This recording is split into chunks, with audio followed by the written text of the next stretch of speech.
அதிகாரம் 6 வாழ்க்கை துணை நலம்.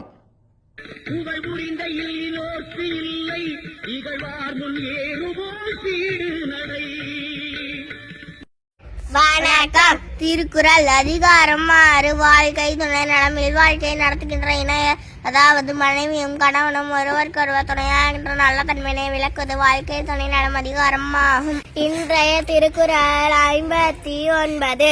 புகழ் புரிந்த இல்லிலோர்க்கு இல்லை இகழ்வார் முன் ஏறு போல் பீடு நடை.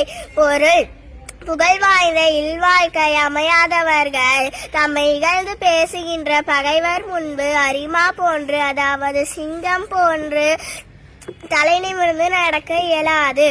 இன்றைய திருக்குறள் 59. புகழ் புரிந்த இல்லிலோர்க்கு இல்லை இகழ்வார் முன் ஏறுபோல் பீடு நடை. பொருள்: புகழ் வாய்ந்த இல்வாழ்க்கை அமையாதவர்கள் தம்மை இகழ்ந்து பேசுகின்ற பகைவர் முன்பு அரிமா போன்ற, அதாவது சிங்கம் போன்று தலை நிமிர்ந்து நடக்க இயலாது என்று திருவள்ளுவர் கூறுகிறார். 3484. நன்றி.